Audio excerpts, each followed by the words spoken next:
Hey everybody, this is 10 Free Posters with Jerm Jay. Conversations after the show.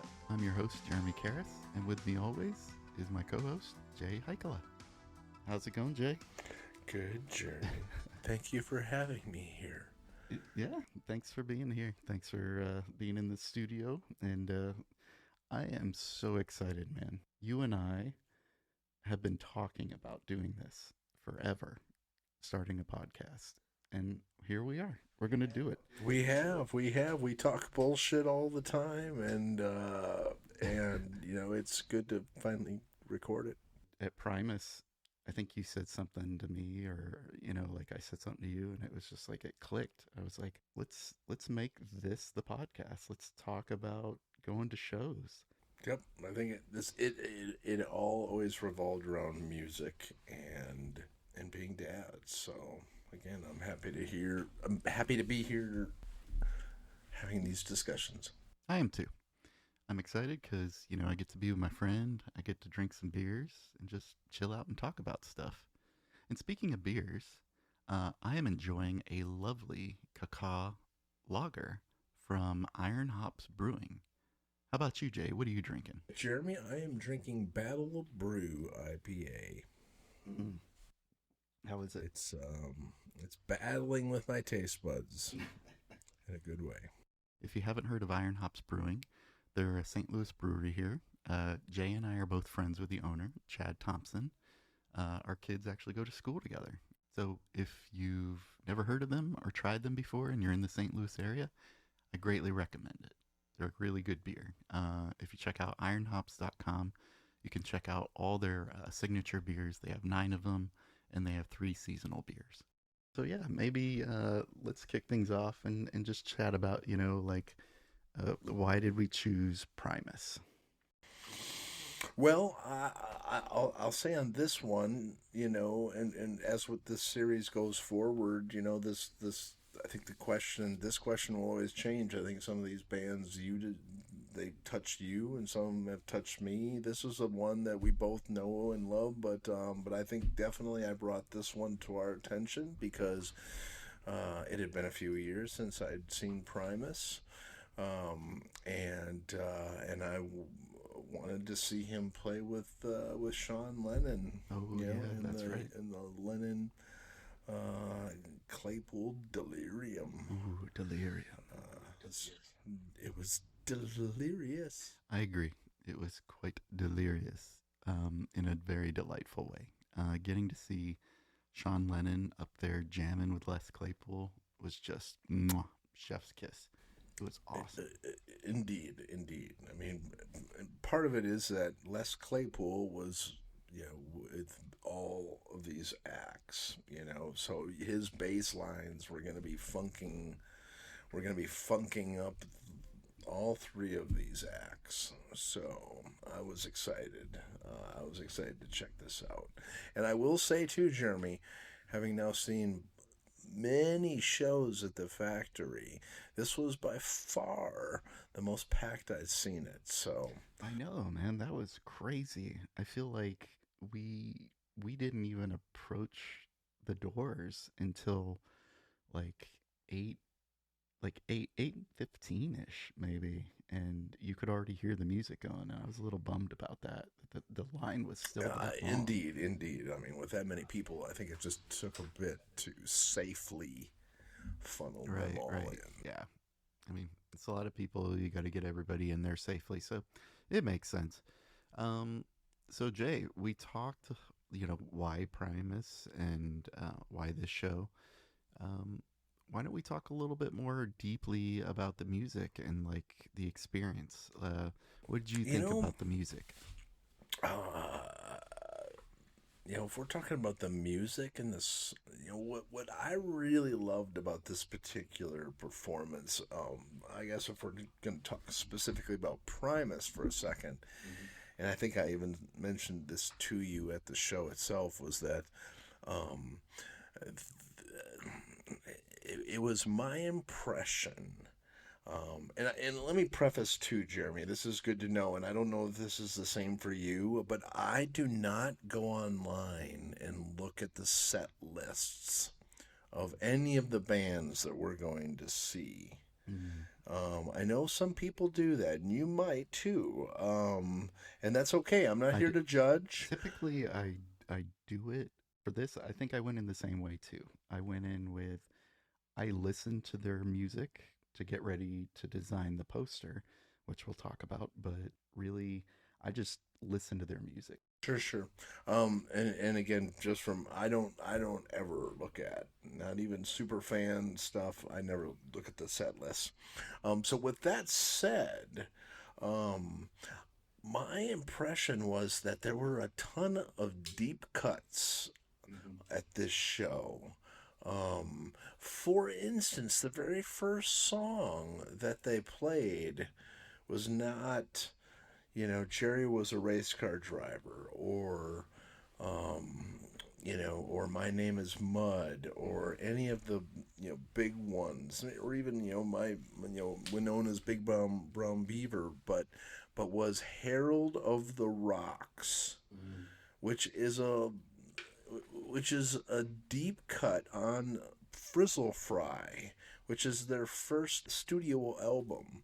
Um, and I mean, I doubt there is what you could call a radio play song from Frizzle Fry, but the single, if we're going to call it that, from was not Herald of the Rocks. And so for them to start this show with that, and me being the late 40-year-old person that I was at that show, I noticed, and I don't think I've told you this, but when that started, and there was a bunch of people next to me that weren't singing along, probably because they didn't know the song. That's interesting. Do you think maybe they just didn't know about it?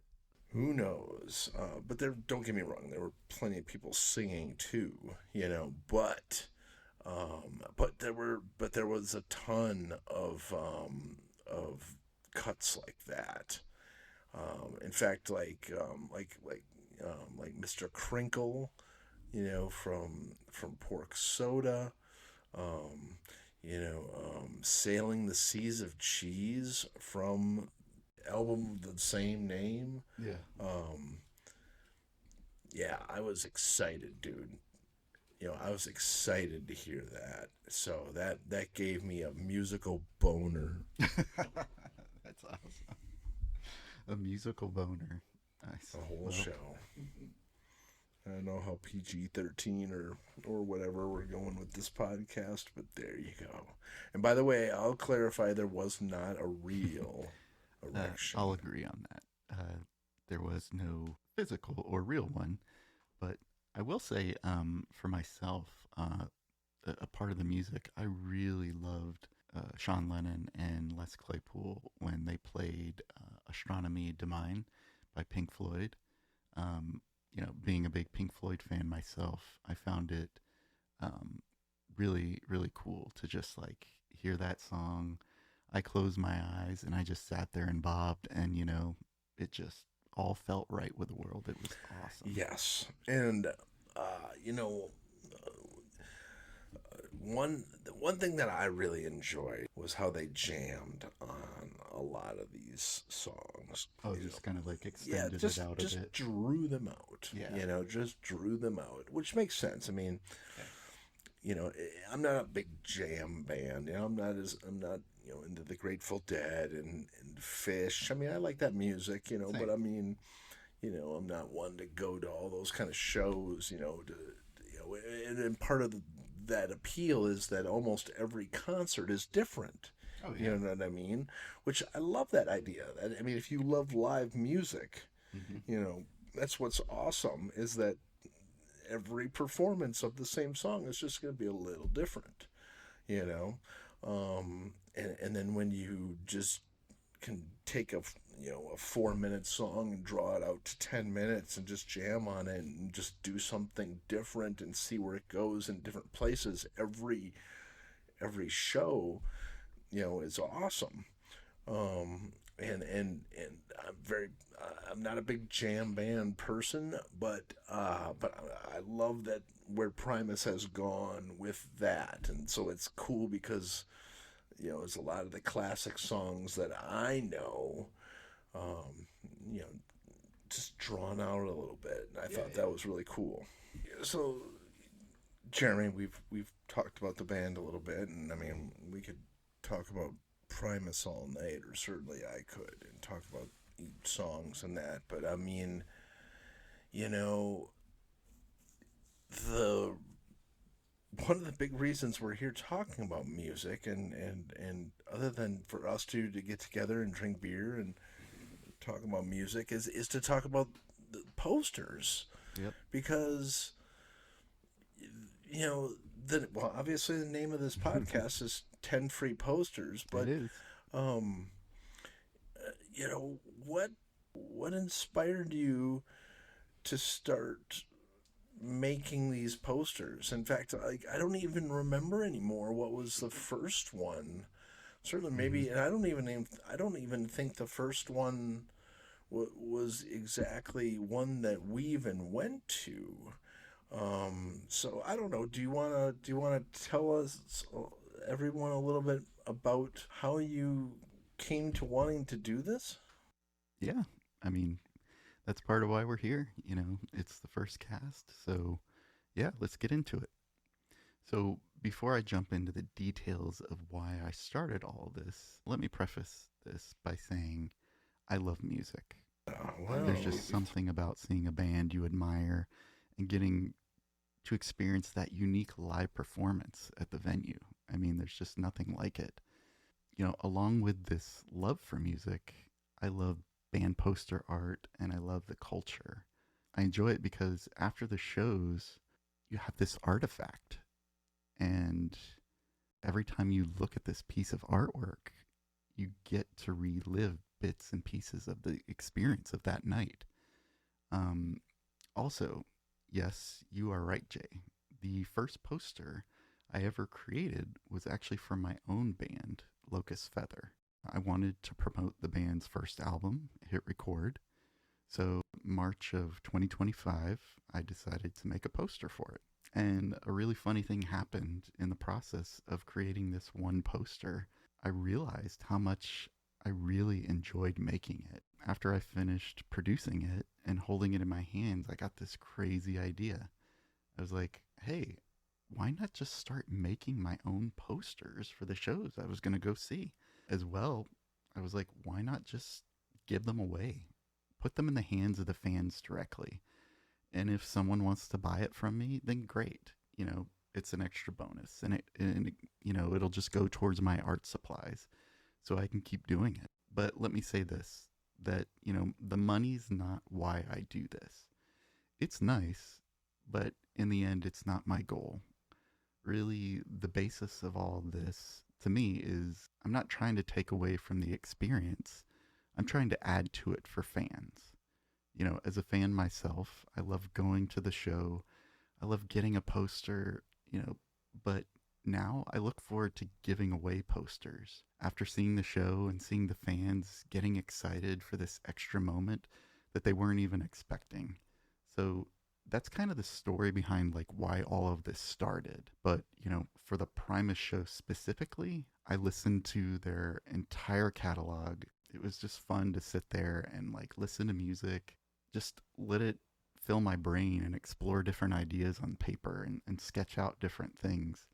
And so, honestly, the initial idea I had for the Primus poster, it was going to be of a zombie crawling out of the ground, holding their ears and like screaming the name Primus, like because of how loud and annoyed they were by the band playing over their grave. But then as I sat there and I worked out these ideas, an idea just popped in my head. So gold from Claypool Gold, and then knowing, the venue, the factory, it sort of all clicked in my brain. And I immediately thought of the condescending Wonka meme that features Gene Wilder from the Willy Wonka and the Chocolate Factory movie. From there, everything really just fell into place, and I just rode this wave of inspiration. The candy theme, as well as a bit of like this Dr. Seuss feel of the churning factory in the background with the smoke coming out and everything. I think that's something I really try to do with these posters. I'm not beholden to anyone. So to me, I really just try to spend this time and really tie everything together: the music, the band, the location, the experience. I try not to rush things. I like to think about it in ways to just tie it all together and tell this really cohesive story with hand drawn artwork. So I enjoy it because it feels cathartic, and I like to think that the fans see it and feel that way too. And speaking of the fans, I'd like to use this time to give a special shout out to all the fans that supported the Primus poster drop. Your support really means the world to us. And here's that list of fans in no particular order: Carlos Ariz Mendy, Scott Brown, Samantha Rourke, Aubrey Quinn, Taylor Fall, Dean West, Greg Gaz, Jeff Maz, Jeff Christopher, Jeremiah Evans, Dustin Merritt, Randall Stevens, Roger Wallace, Nathan Norton, Scott Glodfelter, Michael Davis, Clint Berry, and last but not least, the Captain.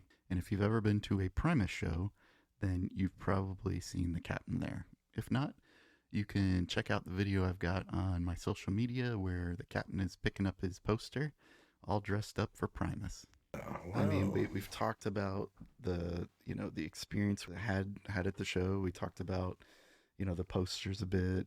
I think it's time to kind of wrap things up here. So what stuck with you from this show? What was your favorite moment? I enjoyed the show more when we moved. I enjoyed the whole thing, but when we moved and we had a little bit more room, I felt like I could bob a little bit more to the music, and that made me feel good. Yeah, like I said, it was a packed show, but we were among friends. Heck yeah. And I loved that. I thought it was really good. Right on. I agree, man.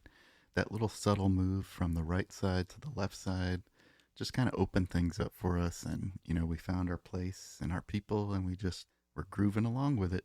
So it was a lot of fun. Just want to say thanks to everybody for listening to our first episode, and if you got a poster at the show, or you liked the show, or you have anything you wanted to contribute or say, you can always reach out to us via email at 10freeposterspodcast@gmail.com.